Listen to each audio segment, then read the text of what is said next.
welcome. You're watching News Central Television. It's time for News Central now. I am Judith at TV, and here are the top stories of this hour. The House of Representatives Speaker Tajuddin Abbas inaugurates ad hoc committee to monitor Rivers Assembly amid growing backlash over proposed emergency rule. Plateau State Governor Mufwang calls on security agencies to end recurring attacks after over 100 people were killed within 1 week. The United Nations Refugee Agency warns of a double crisis in DR Congo as floods force thousands from their homes. Details shortly. Let's start by telling you that the Speaker of the House of Representatives, Tajuddin Abbas, has inaugurated an ad hoc committee to assume legislative functions in place of the suspended River State House of Assembly. The inauguration, held at the National Assembly complex in Abuja, was attended by designated members drawn from the 6 geopolitical zones. Addressing the 21-member committee, Speaker Abbas emphasized that the panel's mandate is non-partisan, tasked with legislating in the interest of good governance, peace, and the prosperity of the oil-rich state.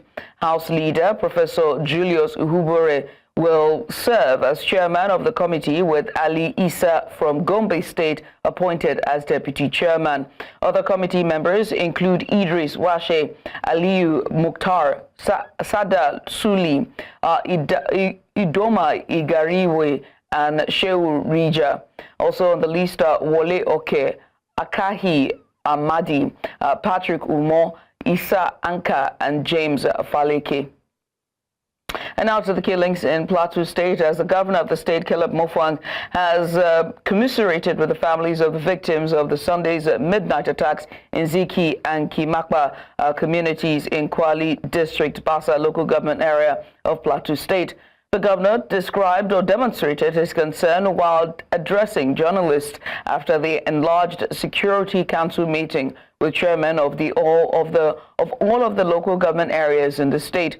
News Central Chizoba Nyowe quotes the governor as saying that calm has been restored in the affected areas, while information gathering is still ongoing for details of what caused the renewed attacks on Bassa. Caleb Mufwang, who abruptly left the PDP governors' meeting in Oyo State, added that his government will stop at nothing in ensuring that the incident is nipped in the bud and made not to reoccur again. Still on the plateau, let's now take this report filed in by News Central's correspondent Chizoba Anyowe, who made a trip to Bassa local government area where a family of 8 were among the 51 dead following the brutal midnight attack on Ziki and Kimakba villages in the Kwali district. The latest violence came just under 2 weeks after a wave of similar coordinated attacks claimed multiple lives and destroyed countless homes across 5 communities in Boko's local government area. Here's a report.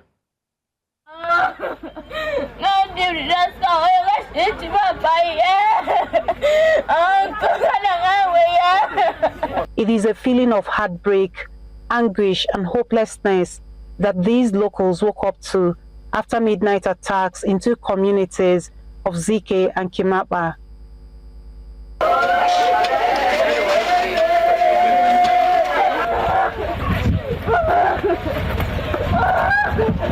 More worrisome is the fact that nothing has been identified as the cause of these renewed attacks by alleged herdsmen.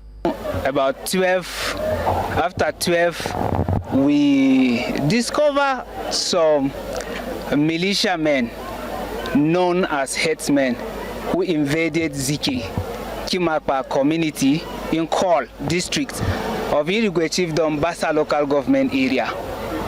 They started shooting, they burnt houses, they macheted people, and as I speak, we have recovered about 51 dead bodies on ground. Fulani herdsmen invaded this community, killed and macheted the Irigwe people. I am telling you, the situation is very disheartening. I'm just coming from one of the villages, that's Ziki, where a lot of corpses are there. In fact, one of the houses, 8 people were killed. The whole family were massacred, the father, the mother, and the children, 8 of them. They are still in their room now. If you go there, you will see. So it is quite unfortunate that this thing is still reoccurring in this state and in this local government. And well, I don't know what is their problem, but there's not anything that triggered this attack as far as I'm concerned. The youth in these areas have become restive, alleging that security personnel are complicit in the attacks.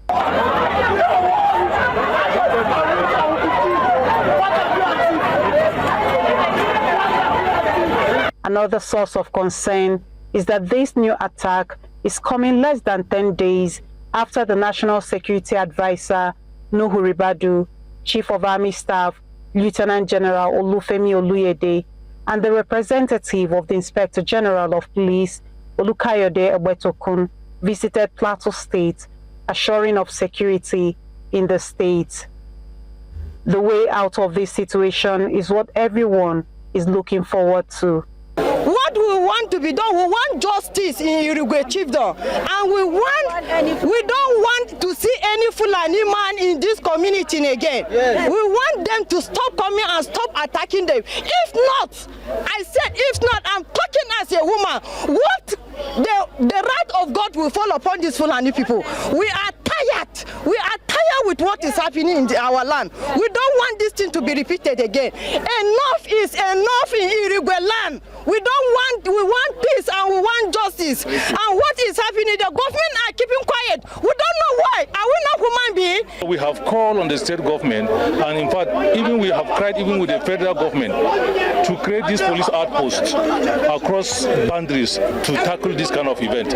Otherwise, we will keep on counting losses of our people. Behind me are some of the villagers who are still mourning the sudden demise of their loved ones. However, security operatives are on the ground to ensure that there's no further breakdown of law and order in this community. In Kwao district of Basa local government area of Plateau State for New Central, Chizoba Anyewe. And now to the northwest, the Kano state government says that it has arrested over 500 suspected criminals allegedly engaged in a variety of crime, including phone snatching, armed robbery, burglary, amongst others. This was as senior officials of the state government, representatives of its Peace and Security Committee, and the State Police Commissioner met with traditional leaders in the state, warning them against being complicit in promoting insecurity. News Centro's Emmanuel Bagudu tells us more. The Kano State Security Committee, also known as the State Task Force for Peace and Youth Rehabilitation, during its recent inauguration by the State Governor Abba Kabir Yusuf. The mandate of the task force is to rid the state of violent crimes such as drug abuse, phone snatching, armed robbery, and others. As the committee conversed in the state capital with stakeholders to give an update on its operations since its inauguration, representatives of the committee say that over 500 suspected criminals have been arrested within the last 60 days. They called for more support from traditional rulers in the state. The state government, while raising an alarm over the activities of saboteurs within the state responsible for frustrating the efforts of security operatives and serving as informants to criminal elements, warned that the activities will no longer be tolerated. Hukumomin tsaro musamman na 'yan sanda kullum kiransu kenan. Tsaro ba su ne da damararsu tsaro ba. Sai al'umma na gurare sun yunkura da kansu sun yadda za su goya musu baya sannan za a samu tsaro irin wanda ake bukata. We are tracking. As from the yesterday night, we have arrested more than 500 people, suspected criminals. Some of them are murderers, some are drug dealers, and some of them are phone snatchers. And we are doing it wonderfully. And in this committee, I forget to mention even the judiciary who provide the mobile court. So we are doing everything within the confinement and the framework of the legal system. If we have drug cases, then we refer it after arrest to the NDLE. If we have a treasury or daba or robbery, then we refer it to the either police. If we have something to investigate, then we lie with the police department of SIV and the DSS. The State Police Commissioner Ibrahim Bakuri says that he is aware of the efforts of the committee and expressed optimism that its proposed partnership with traditional rulers will improve its operations. Mengos at the grassroots, at the one living with the community, the grassroots community. That's the basis of community-based policing, and that's the vision and mission of Inspector General of Police. Citizens of Kano State will be hoping that this partnership with traditional rulers will help the committee achieve its mandate more effectively. In Kano for News Central, Emmanuel Bagudu. April 14th, 2014, that's a day ago and also 11 years on, is a day that remains etched in the hearts of Nigerians and the global community. It was the night Boko Haram insurgents stormed the government girls' secondary school in Chibok, Borno State, and abducted over 200 schoolgirls. More than a decade after, the scars of that horrific incident remain painfully fresh for many families. With little to no updates from the Nigerian government or security agencies, hope is fading for those still waiting for the return of their daughters. News Central's Umaru Kirawa visited Chibok to speak with the families and brings us this special report. Take a look. On April 14, 2014, Boko Haram militants stormed the government girls' secondary school in Chibok, kidnapping 276 girls in a heinous act that sent shockwaves around the world. Despite some girls being freed through military operations or negotiations in the years that followed, more girls still remain unaccounted for, and their families say they feel abandoned by the government. Their effort is less and more lesser compared to the early stage of when the Chibok girls have been adopted. So I think they should put more effort and then raise awareness to the security aides to still keep on searching for the remaining Chibok girls so that they will come and meet their loved ones and then reunite as a family and the community at large. The Nigerian government has faced heavy criticism for its handling of the crisis, with many questioning the lack of a coordinated strategy to locate and free the remaining girls. As a result of that abduction now, a lot of people have made a decision not to go back to school. A lot of people have made up their mind not to do anything with education, especially the parent and then the student. And a lot of families have lost their life because they are grieved, as they are depressed, because they have been counting when their loved ones will now come out from that. And as a country and as a nation, I think it's a wake-up call to us. 11 years after, these girls were not yet found. But I think other people will say we have moved on. Yes, we have moved on, but the effect is still counting on us. The Nigerian government has repeatedly assured the public that they are doing everything in their power to locate and rescue the remaining girls.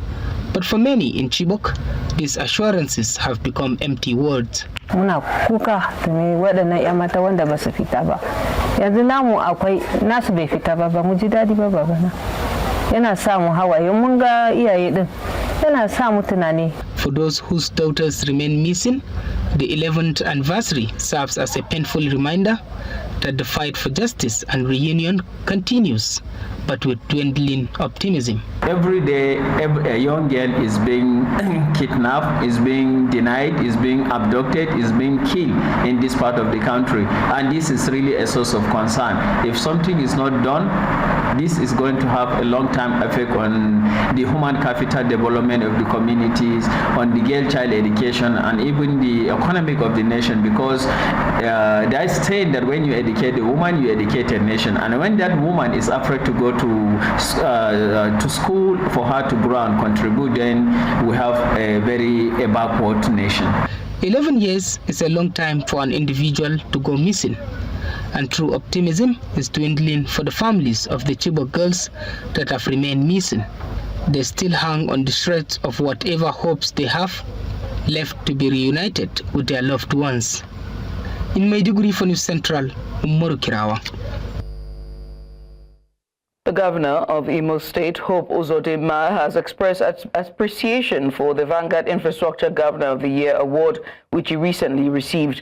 While speaking to journalists in Lagos after receiving the award, the governor touched on the achievements of his government in infrastructure and revenue generation.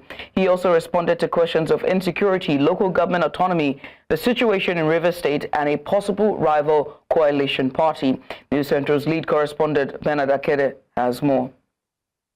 Since Governor Hope Uzodinma's assumption of office in 2020, many say the state has taken a new facelift, especially in infrastructure. So the Vanguard Infrastructure Governor of the Year award didn't come as a surprise. New roads, hospital extensions, government house renovation, amongst others. These were some of the achievements mentioned by the governor. I'm able to do Owolemi Zero, 89 billion without going more. It's because of increased education. I have embarked on Akopamwe to Ghana, one erosion control, very close to 150 billion without going from anybody. We did our road, we did our road. This is able to happen because of our making more revenue. But besides his achievements, the governor spoke on other issues, including the ongoing state of emergency in Rivers State and the urgency behind the president's actions, while also talking about state policing. So anything that we need to further engage or reduce the production quota we have should not be encouraged. And then is Mr. President, who is the Chief Security Officer of the country, called some of us and was warned on the great tension in the Rivers State. I believe that state police is necessary because Nigeria, the landmass of the country, the population of the country, it can't micromanage management of security. You have to decentralize security. While addressing matters of governance, Governor Uzodinma spoke about local government autonomy, but before concluding, he also responded to questions on national politics and the much talked about coalition party. We conducted a very transparent and very good and free, one of the freest local government elections. Without councillors are able to. So the local government system is run very understood. We don't have problems with our local government authority in terms of revenue, in terms of administration, in terms of anything. We are practicing partisan democracy. We are not practicing coalition democracy. Partisan democracy means you have to belong to a political party before you can contest the election. When you think that the party is no longer alive, you are looking for who will bring up season. You have to come out from the ICU before you can do something. So it is not something. If you don't change your belief, I started by saying that you have seen where we met Nigeria. You have seen where we are going to, where we are now. You know where we are going to. At the end of the day, Nigeria has no job, but it's still a long time. Governor Hope Uzodinma concluded by thanking those who found him worthy of the award and insisted that it was a motivation to do better. In Lagos for News Central, Bernard Akede. You're watching News Now on News Central Television. Let's go on a short break. When we return, there's plenty more. Stay there.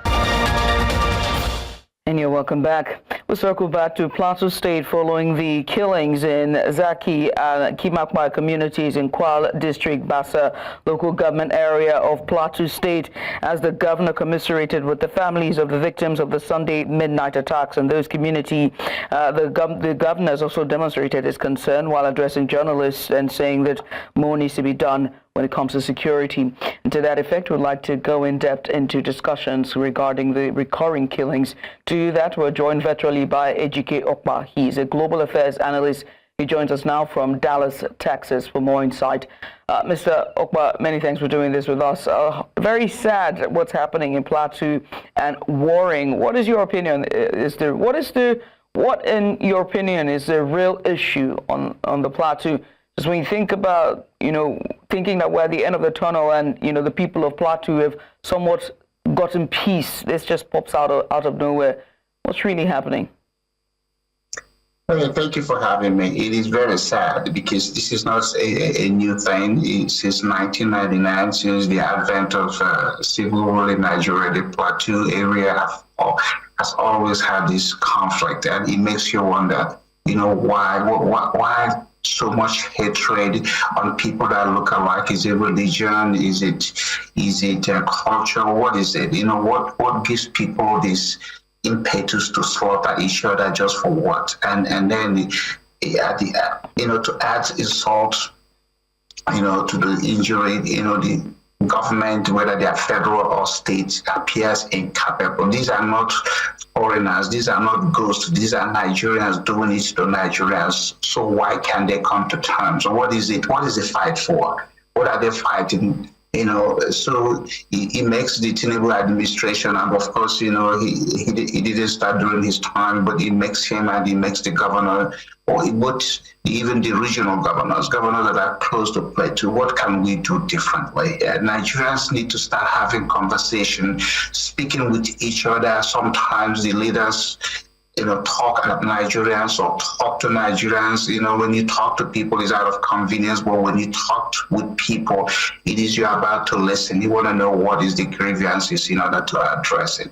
I just wish that there's a magic wand. There's some sort of intervention that comes in there to bring peace to these people, because nobody's worth dying. One person dying is more than enough, and that's got to be something that needs to happen. If he's sending in more troops, since Nigeria is the only country that uses military might to fight the domestic issues, since the police is weakened, they don't have the resources to do it. But at the end of the day, it's about the civilians. Whether you are in Armada or whether you are in military uniform, you're still a Nigerian. Right. Can you guys show love and do something to live peacefully? Right. The president issued a statement last, which he just invariably told the governor to go sort himself out in some sense. Is that the way to go? Should the president leave the security issue invariably to the governor? Well, again, that shows you his type of leadership. I mean, I don't even know whether he's back from France. He should go over there. He should fly to Plateau State. He should go over there and speak with them. If he declared a state of emergency, he should do it. Because at the end of the day, people will remember who was the president at the time these things are happening. Nobody remembers the governors.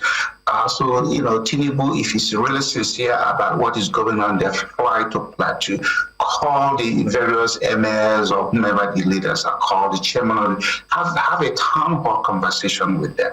Ask them what is costing this? What do you expect me to do? What do you want from me? That is what leaders do when they are sincere. Not to talk to them from remote locations, because you are in another country and your own house is on fire. Why should Nigerian leaders be outside of the country when Nigeria is on fire? They should be there. Without Nigerians, they wouldn't be president. So Tinubu should give Nigerian people the respect they deserve and show up when it's mattered, and not send his surrogate or delegate authority.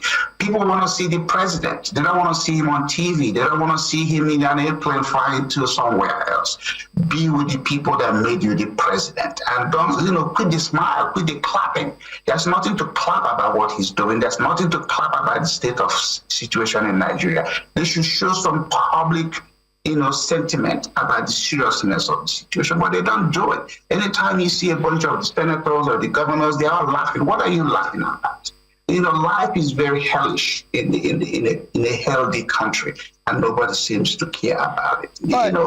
Do something differently. Let the people feel that you are out there for them, not out there for yourself and your friends. As we call for them to do something different, we also have to find out what the root cause issue is. Is it politics? Is it economics, or a social issue that's at play here? What's the right angle to take it from? All of the above. If it's politics, if it's religion, if it's tribal, but when I was leaving Nigeria for America, my father, who was a chief in the Eastern Nigeria time, called me to the side and said, look, you go into a country of racism. You don't have to go. You could stay in Nigeria and deal with tribalism. And tribalism is people that look like you, that hate you, they're going to kill you. Nigeria is a tribal country. It's not a country of citizens. Tribal people look inward, and that's why they are self-destructive.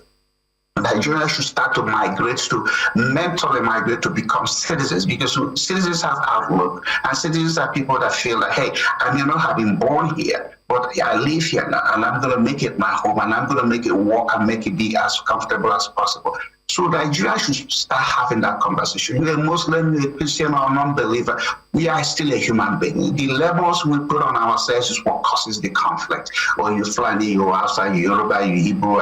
At the end of the day, if you remove the clothes, if you remove the labels put on everybody, who could tell who is who? Because the human anatomy is the same thing. One head, two eyes, and whatever everybody has. But the tribal people have put more emphasis on, and religion, and Muslim, and this and that. At the end of the day, nobody's blood is blue. It's still red. And nobody, when they are cut, sheds water, they shed blood. Look at life that way. Life's supposed to be precious. Right. It's not one that's supposed to be destroyed, like most people do. Ejike, I must say thank you for taking out the time to join us there and also sharing that personal story. Thus, Ejike Okpa joined us live from Dallas, Texas, to give us a bit of more insight following the killings in Plateau State. Away from that, now to politics, as governors elected under the platform of the People's Democratic Party have firmly shot down speculations of a possible party merger ahead of the 2027 general elections. Speaking after the PDP Governors Forum meeting held in Ibadan on Monday, former chairman and governor of Bauchi State, Bala Mohammed, read a communique stating that the party has resolved not to join any coalition or merger arrangement. While dismissing merger talks, Governor Mohammed noted that the PDP remains open to individuals, parties, or groups willing to align its vision to reclaim power and install what they describe as good leadership in 2027. The governors also raised alarm over the worsening security situation in the country, particularly in Borno, Katsina, and Edo states. They called on the federal government to act swiftly to restore peace and protect citizens. Meanwhile, the former Vice President Atiku Abubakar says only a united opposition can unseat President Bola Tinubu in the 2027 general election. His comments come in response to a move by 11 governors from the People's Democratic Party who on Monday distanced themselves from any proposed coalition or merger discussions. After a closed-door meeting in Ibadan, the PDP Governors Forum, led by Bauchi State Governor Bala Mohammed, announced that the party would not be part of any coalition effort, highlighting a divide in opposition strategy. In a swift response, Atiku acknowledged the governors as respected leaders within the party, but insisted that the coalition movement has already gained traction among Nigerians and has grown beyond partisan lines. He emphasized that the initiative is pan-Nigerian in nature and no longer confined to a single political platform. Still in politics, as pressure mounts on the national chairman of the All Progressives Congress, APC, Abdullahi Ganduje, to step down ahead of the 2027 general elections, one group is rallying to his defense. The Arawa Youths for Peaceful Coexistence have declared their full support for Ganduje, passing a vote of confidence in his leadership amid growing criticism over his performance and party unity efforts. The group praised the APC chairman for what they describe as his excellent performance in managing party affairs and steering the APC to success in recent off-cycle elections in Edo and Ondo states. They urged party members and stakeholders to dismiss what they termed unfounded criticism, expressing full confidence in Ganduje's ability to lead the party into the 2027 election cycle. We hereby pass a vote of confidence on the chairman of the All Progressive Congress, Alhaji Umar Ganduje, as a reliable and a capable leader of the All Progressive Congress. We commend his openness, calm resolve, and relentless drive to keep the APC united and forward moving. It is for these reasons that we are sitting here today to express our total and unwavering support for him. Under his direction and leadership, the APC has recorded major electoral victories in 4 out of the 5 up-cycle gubernatorial election in Kogi, Imo, Edo, and Ondo states. You're watching news now on News Central Television. Coming up, activists accuse Zimbabwe president of using land allocation to MPs to shield himself. We have the details just after the break. Join us again.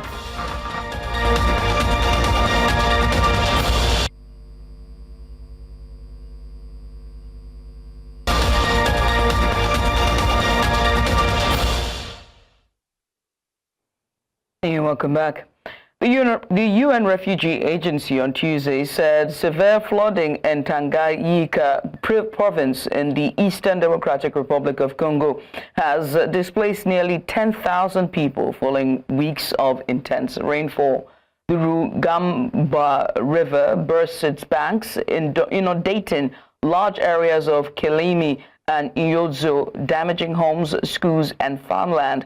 Contaminated floodwaters have sharply increased the risk of disease outbreaks, with cholera cases now 6 times higher than last year. The flooding has struck regions already hosting tens of thousands displaced by conflict in South Kivu, forcing many into displacement yet again. Staple crops such as cassava and maize have been destroyed, further deepening food insecurity across eastern DRC. And over, the issue continues. The Zimbabwean government has begun allocating land to members of parliament for residential development as part of their official entitlements. Earlier this month, the Ministry of Local Government and Public Works allocated 70 stands across 3 locations, fulfilling a government pledge to improve the welfare of MPs. However, political analysts have raised concerns, suggesting the move may be a strategic attempt to secure parliamentary support. And now to discuss this further, we're joined by political analyst Tawanda Moyo, and he's speaking to us from Harare, Zimbabwe. Tawanda, thanks so much for joining us. It's quite loud where you are. We'll try to make do of it. Let's just start with it because we're pressed for time. How do you interpret this move? Is it a genuine welfare initiative or a calculated strategy by the president, as suggested by critics, to win, parliamentary support? And in what ways could this help him consolidate power if the latter is the case and extend his influence beyond 2030?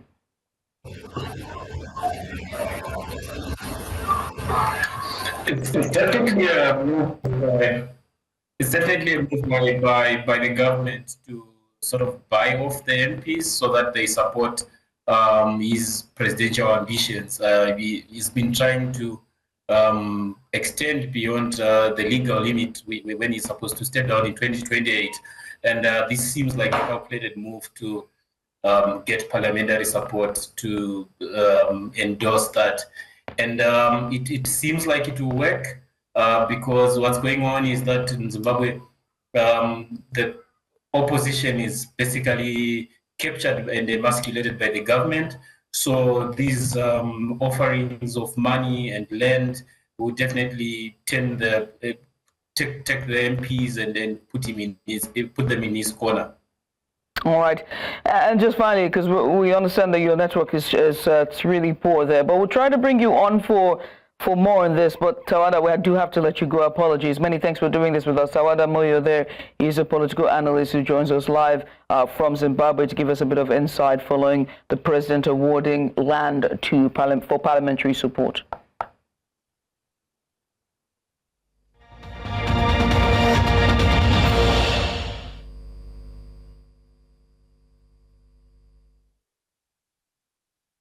The U.S. President Donald Trump has announced that Chinese-made smartphones and other electronics will no longer be exempt from tariffs, reversing an earlier decision. The move follows a fresh warning from the White House that China could be placed into a different tariff bucket, signaling a possible escalation in the ongoing trade dispute. In response, China has urged the U.S. president to completely scrap his tariff regime and return to a path of mutual respect and cooperation. U.S. Commerce Secretary Howard Lutnick stated that the new levels would be in addition to a range of global tariffs introduced earlier this month, which has been temporarily suspended for 90 days. And for more on this, I'm joined by international correspondent Afia Hagen. Afia, tell us, Trump has paused the tariffs for 90 days, but not on everything. Very interesting there. Explain, what are the tariffs that remain? So yes, there has been a pause on tariffs for 90 days, apart from the import tariffs that relate to China that are now at 145%. Last time I checked, but we know that Trump likes to change his mind, so that number could change at any moment. But Trump still has plans for tariffs on pharmaceutical drugs, on lumber, copper, and computer chips. And he said that these are going to happen in the not too distant future. So when it comes to pharmaceuticals, to medication, he said that the US are doing it because they want to make their own drugs. Now, more than 70% of the materials that are used in medication are made in the US. That are used in medication that's made in the US is actually produced abroad. That's the ingredients. And they're produced in India, in China, and the EU. America produces about 20% of all pharmaceuticals made worldwide, but consumes 45%, which is much more than any other country. So the US says it wants to start making its own pharmaceuticals. When it comes to computer chips, the US is a major producer of semiconductors, but only in some parts, and still heavily relies on imports, particularly from Taiwan and South Korea, for certain types of advanced chips. So they want to start making them themselves, and the best way to do that is to increase the capacity to make them in the US and having imports on stuff that comes in, so it's less attractive to import them, but more attractive to make them at home in the United States. J.D. Vance has said the UK and the US may reach trade deals soon. Does that look likely? Is that likely ever to happen?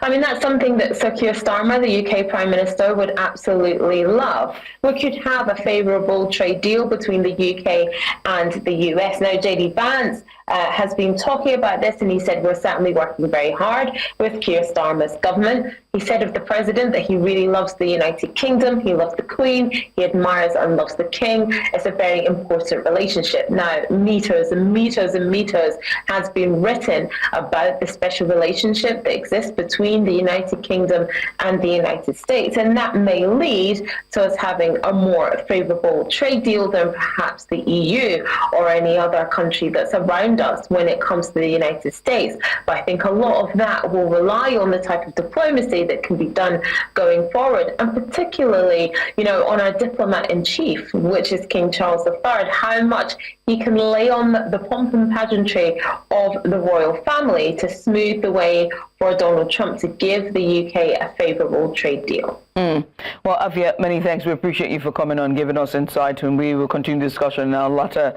bulletins. Afia Hagen there, international correspondent for News Central Television, following the China-US trade wars and tariffs. Let's continue now. This time, let's bring you sports.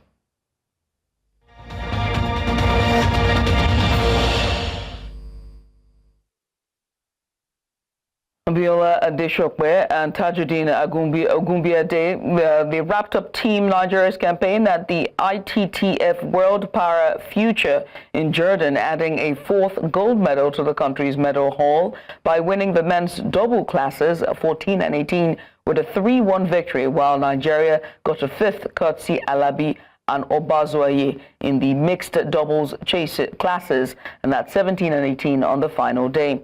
The team amassed an impressive haul of 5 gold, 7 silver and 2 bronze medals, ranking among the top 3 teams in the tournament. National coach Nosiru Sule praised the team's performance, highlighting the quality of Nigeria's players and calling for more support to prepare for major competitions like the African and World Championships later in the year. Congratulations to them. Meanwhile, Nigeria under-17 women's team Flamingos intensifying preparations ahead of their FIFA under-17 Women's World Cup qualifying match against Algeria in the weekend at the Remo Stars Stadium in Ikenne, Ogun State. The 2022 World Cup bronze medalists have been in camp since their impressive 5-1 aggregate victory over South Africa last month, while Algeria enters the match after overcoming a first leg deficit to defeat Botswana 4-0, advancing 5-2 on aggregate. Meanwhile, CAF has appointed Uganda's Shamira Nabada as referee, with officials from Burundi, Ghana and South Africa completing the officiating team. The return leg will be played April 25th in Bilda, which is in Algeria. Now, winner of the tie qualifies for the expanded 24-team World Cup in Morocco this October. And that's all we can take on this hour. But before we go, let's take another look at some of the major stories. The House of Representatives Speaker Tajuddin Abbas has inaugurated ad hoc committee to monitor Rivers Assembly amid growing backlash over emergency rule. Plateau State Governor Mufwang has called on security agencies to end recurring attacks after over 100 people were killed within a week. And we also told you that United Nations Refugee Agency has warned of a double crisis in DR Congo as floods force thousands from their homes. Now, do remember that you can send us your eyewitness report to the WhatsApp number now showing on the screen. And while you're at it, make sure to follow us on social media. We're at News Central TV on all social media platforms. You can always watch News Central live on DSTV channel 422, Go TV channel 23, Star Times channel 274, Apple TV, and live on YouTube. Many thanks for watching. I am Judith, TV. Bye for now.